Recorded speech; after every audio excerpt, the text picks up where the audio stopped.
ओम शांति। आज 29 फरवरी 2024 के साकार बाप दादा के मधुर महावाक्य।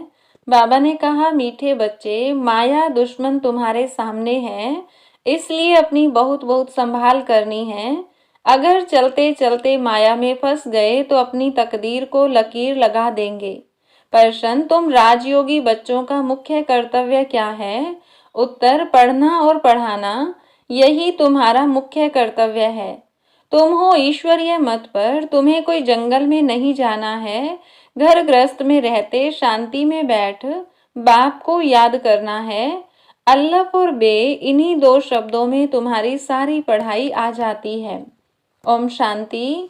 बाप भी ब्रह्मा द्वारा कह सकते हैं कि बच्चों गुड मॉर्निंग, परंतु फिर बच्चों को भी रिस्पॉन्ड देना पड़े। यहाँ है ही बाप और बच्चों का कनेक्शन।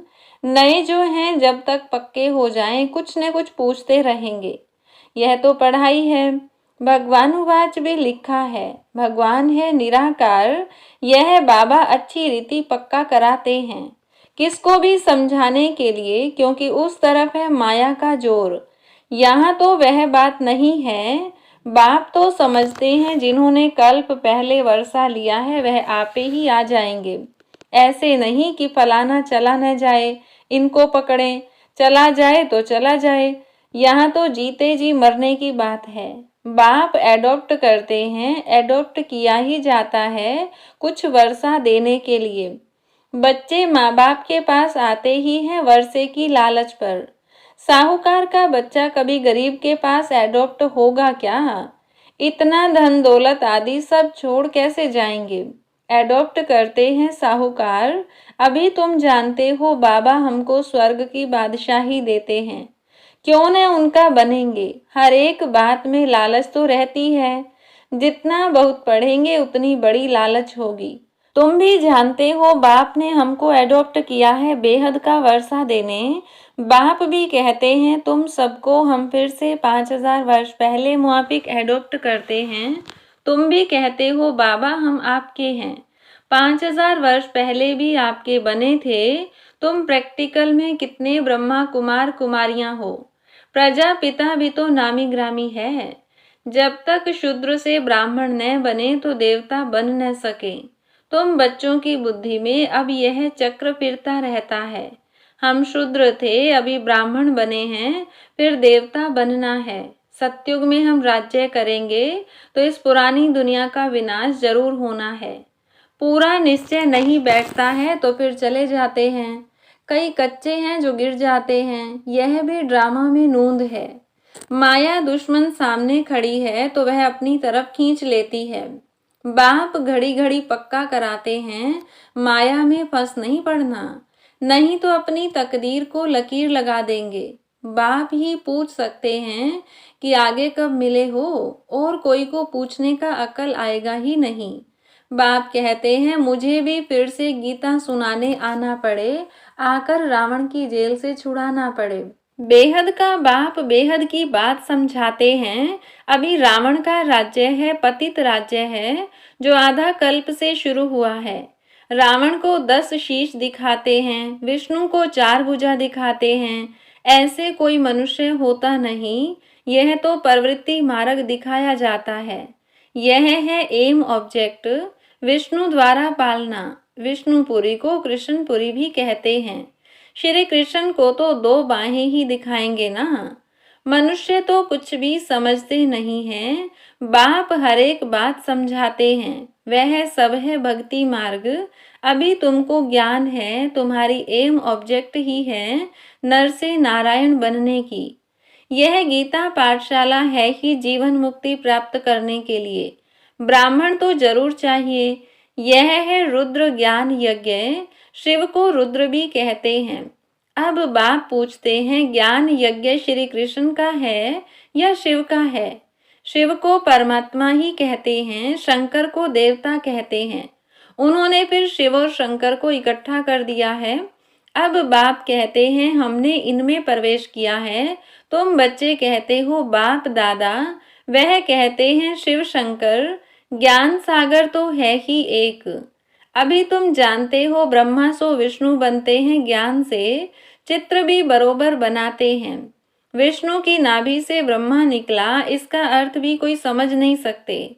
ब्रह्मा को शास्त्र हाथ में दिए हैं, अभी शास्त्रों का सार बैठ बाप सुनाते हैं या ब्रह्मा।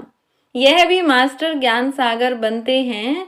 बाकी चित्र इतने ढेर बनाए हैं, वह कोई यथार्थ है नहीं, वह हैं सब भक्ति मार्ग के।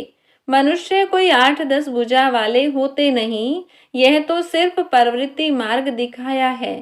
रावण का भी अर्थ बताया है। आधा कल्प है रावण राज्य रात, आधा कल्प है राम राज्य दिन।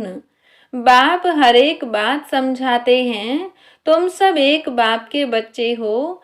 बाप ब्रह्मा द्वारा विष्णुपुरी की स्थापना करते हैं और तुमको राजयोग सिखाते हैं। जरूर संगम पर ही राजयोग सिखाएंगे। द्वापर में गीता सुनाई है तो रोंग हो जाता है। बाप सच बतलाते हैं। बहुतों को ब्रह्मा का श्री कृष्ण का साक्षात्कार होता है। ब्रह्मा का सफेद पोष ही दिखाते हैं। शिव बाबा तो है बिंदी, बिंदी का साक्षात्कार हो तो कुछ समझ न सके। तुम कहते हो हम आत्मा हैं, अब आत्मा को किसने देखा है? कोई ने नहीं, वह तो बिंदी है, समझ सकते हैं ना। जो जिस भावना से जिसकी पूजा करते हैं उनको वही साक्षात्कार होगा। दूसरा अगर रूप देखें तो मूंझ पड़े। हनुमान की पूजा करेगा तो उनको वही दिखाई पड़ेगा, गणेश के पुजारी को वही दिखाई पड़ेगा। बाप कहते हैं हमने तुमको इतना धनवान बनाया, हीरे ज्वाहरों के महल थे, तुमको अनगिनत धन था, तुमने अभी वह सब कहाँ गंवाया?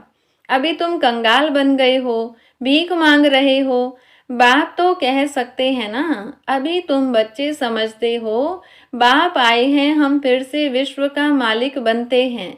यह ड्रामा अनादि बना हुआ है, हर एक ड्रामा में अपना पार्ट बजा रहे हैं। कोई एक शरीर छोड़ जाकर दूसरा लेते हैं, इसमें रोने की क्या बात है? सतयुग में कभी रोते नहीं। अभी तुम मोहजीत बन रहे हो। मोहजीत राजाएं हैं, लक्ष्मी नारायण आदि हैं, वहां मोह होता नहीं। बाप अनेक प्रकार की बातें समझाते रहते हैं। बाप है निराकार, मनुष्य तो उसे नाम रूप से न्यारा कह देते हैं, लेकिन नाम रूप से न्यारी कोई चीज थोड़ी होती है। हे भगवान, ओ गॉड फादर कहते हैं ना, तो नाम रूप है ना। लिंग को शिव परमात्मा, शिव बाबा भी कहते हैं, बाबा तो है ना बरोबर। बाबा के जरूर बच्चे भी होंगे।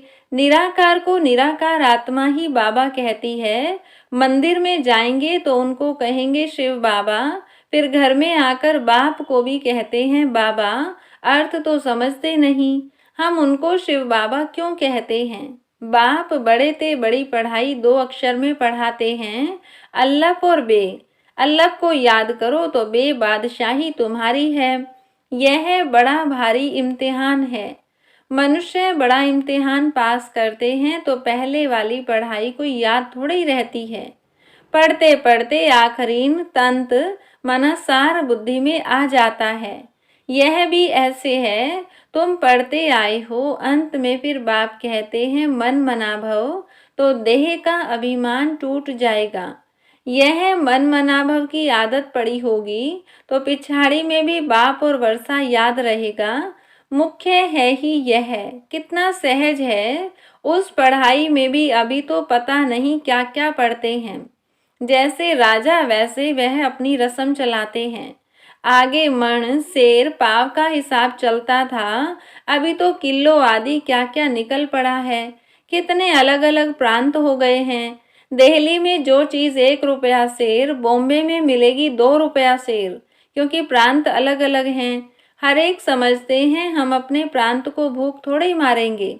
कितने झगड़े आदि होते हैं, कितना रोला है। भारत कितना साल्वेंट था, फिर 84 का चक्र लगाते इन साल्वेंट बन पड़े हैं। कहा जाता है हीरे जैसा जन्म अमोलक, कोड़ी बदले खोया रे। बाप कहते हैं तुम कोड़ियों के पिछाड़ी क्यों मरते हो? अब तो बाप से वर्षा लो, पावन बनो। बुलाते भी हो हे पतित पावन आओ, पावन बनाओ, तो इससे सिद्ध है पावन थे अब नहीं है। अभी है ही कलयुग, बाप कहते हैं मैं पावन दुनिया बनाऊंगा तो पतित दुनिया का जरूर विनाश होगा। इसलिए ही यह महाभारत लड़ाई है जो इस रुद्र ज्ञान यज्ञ से प्रज्वलित हुई है। ड्रामा में तो यह विनाश होने की भी नूंद है। पहले पहले तो बाबा को साक्षात्कार हुआ, देखा इतनी बड़ी राजाई मिलती है तो बहुत खुशी होने लगी। फिर विनाश का साक्षात्कार भी कराया, मन मनाभव मध्याजीभव। यह गीता के अक्षर हैं, कोई कोई अक्षर गीता के ठीक हैं। बाप भी कहते हैं तुमको यह ज्ञान सुनाता हूँ, यह फिर प्राय लोप हो जाता है। कोई को भी पता नहीं है कि लक्ष्मी नारायण का राज्य था तो और कोई धर्म नहीं था। उस समय जनसंख्या कितनी थोड़ी होगी, अब कितनी है। तो यह चेंज होनी चाहिए, जरूर विनाश भी चाहिए। महाभारत लड़ाई भी है, जरूर भगवान भी होगा। शिव जयंती मनाते हैं तो शिव बाबा ने क्या आकर किया वह भी नहीं जानते हैं। अब बात समझाते हैं, गीता से श्री कृष्ण की आत्मा को राजाई मिली। माता पिता कहेंगे गीता को, जिससे तुम फिर देवता बनते हो। इसलिए चित्र में भी दिखाया है श्री कृष्ण ने गीता नहीं सुनाई। श्री कृष्ण गीता के ज्ञान से राजयोग सीख यह बना, कल फिर श्री कृष्ण होगा। उन्होंने फिर शिव बाबा के बदले श्री कृष्ण का नाम डाल दिया है।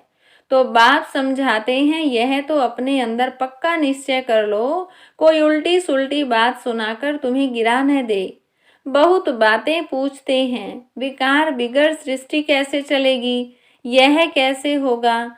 अरे तुम खुद कहते हो वह वाइसलेस दुनिया थी, संपूर्ण निर्विकारी कहते हो ना, फिर विकार की बात कैसे हो सकती है। अब तुम जानते हो बेहद के बाप से बेहद की बादशाही मिलती है, तो ऐसे बाप को क्यों नहीं याद करेंगे। यह है ही पतित दुनिया। कुंभ के मेले पर कितने लाखों जाते हैं। अब कहते हैं वहाँ एक नदी गुप्त है। अब नदी गुप्त हो सकती है क्या। यहाँ भी गौमुख बनाया है। कहते हैं गंगा यहाँ आती है। अरे गंगा अपना रास्ता लेकर समुद्र में जाएगी कि यहाँ तुम्हारे पास पहाड़ पर आएगी। भक्ति मार्ग में कितने धक्के हैं। ज्ञान भक्ति, फिर है वैराग्य। एक है हद का वैराग्य, दूसरा है बेहद का। सन्यासी घर बार छोड़ जंगल में रहते हैं, यहाँ तो वह बात नहीं। तुम बुद्धि से सारी पुरानी दुनिया का सन्यास करते हो। तुम राजयोगी बच्चों का मुख्य कर्तव्य है पढ़ना और पढ़ाना। अब राजयोग कोई जंगल में थोड़ी सिखाया जाता है, यह स्कूल है। ब्रांचेस निकलती जाती हैं, तुम बच्चे राजयोग सीख रहे हो। शिव बाबा से पढ़े हुए ब्राह्मण ब्राह्मणियां सिखाते हैं, एक शिव बाबा थोड़ी सबको बैठ सिखाएगा। तो यह हुई पांडव गवर्नमेंट, तुम हो ईश्वरीय मत पर। यहाँ तुम कितना शांति में बैठे हो, बाहर तो अनेक हंगामे हैं। बाप कहते हैं 5 विकारों का दान दो तो ग्रहण छूट जाएगा। मेरे बनो तो मैं तुम्हारी सब कामनाएं पूरी कर दूंगा। तुम बच्चे जानते हो अभी हम सुख धाम में जाते हैं, दुख धाम को आग लगनी है। बच्चों ने विनाश का साक्षात्कार भी किया है। अब टाइम बहुत थोड़ा है, इसलिए याद की यात्रा में लग जाएंगे तो विक्रम विनाश होंगे और उच्च पद पाएंगे। अच्छा, मीठे मीठे सिकिलधे बच्चों प्रति माता पिता बाप दादा का याद प्यार और गुड मॉर्निंग। रूहानी बाप की रूहानी बच्चों को नमस्ते, रूहानी बच्चों की रूहानी बाप दादा को नमस्ते। धारणा के लिए मुख्य सार, पहली पॉइंट, बाप के वर्षे का पूरा अधिकार लेने के लिए जीते जी मरना है, एडॉप्ट हो जाना है। कभी भी अपनी ऊंची तकदीर को लकीर नहीं लगानी है। दूसरी पॉइंट, कोई भी उल्टी सुल्टी बात सुनकर संशय में नहीं आना है। जरा भी निश्चय न हिले, इस दुख धाम को आग लगने वाली है, इसलिए इससे अपना बुद्धियोग निकाल लेना है। वरदान, समय प्रमाण अपने भाग्य का सिमरण कर खुशी और प्राप्तियों से भरपूर बनने वाले स्मृति स्वरूप भव। भक्ति में आप स्मृति स्वरूप आत्माओं के यादगार रूप में भक्त अभी तक आपके हर कर्म की विशेषता का सिमरण करते अलौकिक अनुभवों में खो जाते हैं। तो आपने प्रैक्टिकल जीवन में कितने अनुभव प्राप्त किए होंगे। सिर्फ जैसा समय, जैसा कर्म, वैसे स्वरूप की स्मृति इमर्ज रूप में अनुभव करो तो बहुत विचित्र खुशी, विचित्र प्राप्तियों का भंडार बन जाएंगे और दिल से यही अनहद गीत निकलेगा कि पाना था सो पा लिया। स्लोगन: नंबर 1 में आना है तो सिर्फ ब्रह्मा बाप के कदम पर कदम रखते चलो। अच्छा, ओम शांति।